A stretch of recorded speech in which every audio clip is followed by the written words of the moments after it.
अपात्रतेच्या संदर्भातली सुनावणी आज होणार आहे आणि ती सुनावणी म्हणजे युक्तिवाद या अर्थाने काही होणार नाही, तर विधानसभा अध्यक्ष राहुल नार्वेकर पात्र कोण आणि अपात्र कोण याबद्दलचा निर्णय देणार आहे. आता हा निर्णय देत असताना सगळ्या वकिलांना आणि पक्षाच्या वकिलांना कळवणं हे आवश्यक आहे. पण अजूनपर्यंत कोणाची ईमेल महाराष्ट्र लेजिस्लेटिव्ह असेंब्लीमधून आलेली नाही, त्यांनी वेळ कोणती नक्की कळवली नाही आणि त्यामुळे साधारणतः संभ्रमाची परिस्थिती आहे की नक्की निकाल किती वाजता देणार. तर कालपर्यंत सांगण्यात येत आहे की 400 ते 500 पानांचा निकाल तयार झालेला आहे आणि त्याच्यामध्ये काही बदल आणि शब्दांचे करेक्शन्स करणं काम सुरू आहे. तर मग हे माहिती असायला पाहिजे की आज किती वाजता निर्णय नक्की देणार आहे.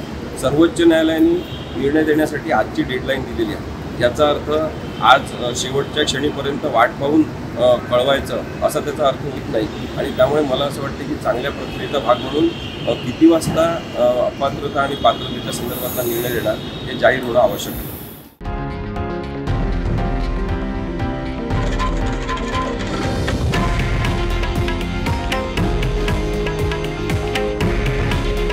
हे आहे देशातील नंबर 1 न्यूज नेटवर्क आणि आपण पाहत आहात TV9 मराठी. काळजी तुमची, हित महाराष्ट्राचं.